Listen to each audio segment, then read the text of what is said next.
Hi, I'm Zach here. What we have is a residential panel. What we're servicing is a 14.3 and a 14.2 wiring. So right here, as you can see, a 2-pole. I've used a wire just to consider it as connected as one because it's sharing a neutral. So circuits 1 and 3 correlate to the first neutral line up on top here. And so that's what I said, wiring a 14.3 Romex, and therefore the ground wire is right here as well. You always want to make sure you're going in order as well as in a line that is corresponding to the circuit layout as far as the breakers. So 1 and 3 tied together for a 2-pole, circuits 5 and 7 covered, tied together, sharing the second neutral, 14.3 wiring, and circuit number 9 is a 14.2 wiring with a neutral on the bottom side here. And circuit 1 and 3 are sharing the ground right here. Circuit 5 and 7 are sharing the ground wiring here. And circuit 9 is the third ground wiring here. Now, when you're wiring your circuit breakers, on the left side is always your odds. On your right side, it's going to be your evens. So you can see circuit number 2 is a 14.2, therefore it has a hot and a neutral and a ground.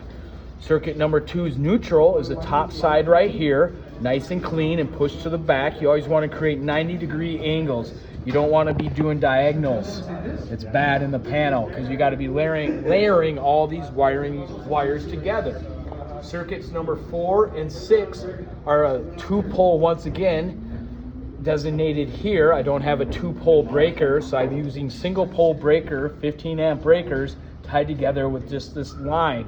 This obviously wouldn't be acceptable in the field. You would install a little pole there, therefore they would be tied together. But for this demonstration, you get the idea. So circuits number 4 and 6, neutrals, coming to the second one here. Circuits 8 and 10, 2-pole pertains to the neutral back in here. And now my ground wiring, circuit number 2 ground wiring comes to ground number 4. Circuit number 4 and 6 pertain to ground wire number 5. And circuit number 8 and 10 pertain to ground wire number 6. And as you can see, cleanliness is godliness. You always want to make sure you're doing your job clean and precise, because if not, the inspector is going to nail you, or your foreman or your co-workers. Take your time, do it right the first time. And if you can come in closer, you can see these connectors here with a little bit 1/2 inch of the Romex cable sticking out, and there's no splices on your cable. You always got to be mindful of when you're splicing the sheathing off the Romex or any other cable that you're not nicking the cable, because now you've just created a potential for a short. Once again, this is a residential panel with 10 individual breakers, 15 amp breakers, 2-pole designated with the lines in between.